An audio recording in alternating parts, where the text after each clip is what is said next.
ഇന്ന് നമ്മൾ വന്നിരിക്കുന്നത് കൊല്ലം ജില്ലയിലെ മണിയട്ടമ്പലത്തിലാണ്. കൊല്ലം ജില്ലയിലെ ചവറയ്ക്ക് സമീപം പൊന്മനയിൽ സ്ഥിതി ചെയ്യുന്ന പ്രശസ്തമായ ഒരു ക്ഷേത്രമാണ് കാട്ടിൽ മേൽക്കതി ദേവീ ക്ഷേത്രം. പരാശക്തിയായ ശ്രീ ഭദ്രകാളിയാണ് ഇവിടുത്തെ പ്രധാന ദേവി. കാട്ടിലമ്മ അല്ലെങ്കിൽ കാട്ടിൽ മേൽക്കതിലമ്മ എന്ന പേരിലാണ് ദേവി അറിയപ്പെടുന്നത്. ദാരികാവധം കഴിഞ്ഞ ഉഗ്രഭാവത്തിലാണ് പ്രതിഷ്ഠ. കടലിനും കായലിനും മധ്യയുള്ള ഒരു തുരുത്തിലാണ് ഈ ക്ഷേത്രം സ്ഥിതി ചെയ്യുന്നത്. ഇവിടെ എത്താൻ ശങ്കരമംഗലത്ത് നിന്ന് പ്രത്യേക ജങ്കാർ സർവീസ് ഉണ്ട്. ഈ ക്ഷേത്രം മണിയട്ടമ്പലം എന്നും അറിയപ്പെടുന്നു. ഉദ്ദിഷ്ട കാര്യങ്ങൾ സാധിക്കുന്നതിനായി ക്ഷേത്രത്തിൽ നിന്ന് പൂജിച്ചു നൽകുന്ന മണി ക്ഷേത്രമുറ്റത്തെ പേരാലിൽ കെട്ടി പ്രാർത്ഥിക്കുന്നത് ഇവിടുത്തെ പ്രധാന വഴിപാടാണ്. മണി കെട്ടുന്നതിന് മുമ്പ് ദേവിയുടെ നാമജപത്തോടെ ക്ഷേത്രത്തിന് സമീപമുള്ള പേരാലിനെ 7 തവണ പ്രദക്ഷിണം ചെയ്യുന്നു.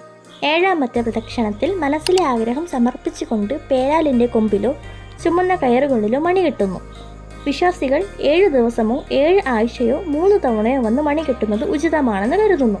ഇവിടുത്തെ ഐതിഹ്യം: ഒരിക്കൽ വൃശ്ചിക മഹോത്സവത്തിൻ്റെ കൊടിയേറ്റ സമയത്ത് കൊടിമരത്തിൽ നിന്ന് ഒരു മണി താഴെ വീഴുകയും പൂജാരി ആ മണിയെടുത്ത് തൊട്ടടുത്തുള്ള പേരാലിൽ കെട്ടുകയും ചെയ്തു. അതിനുശേഷം അദ്ദേഹത്തിന് ജീവിതത്തിൽ വലിയ അഭിവൃദ്ധി ഉണ്ടായെന്നും ദേവപ്രശ്നത്തിൽ ഇത് ദേവീപ്രീതിക്ക് ഉത്തമമാണെന്നും തെളിയുകയും ചെയ്തുവെന്നും ഒരു ഐതിഹ്യമുണ്ട്. വീഡിയോ കാണുന്നതിൻ്റെ കൂട്ടത്തിൽ ചാനൽ സബ്സ്ക്രൈബും ലൈക്കും ചെയ്തു പോണേ.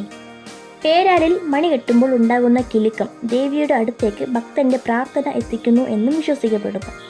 ഇവിടുത്തെ പ്രധാന വഴിപാടുകൾ മണി നേർച്ച, പൊങ്കാല എന്നിവ വഴിപാടുകളാണ്. സുനാമിയെ അതിജീവിച്ച ക്ഷേത്രം.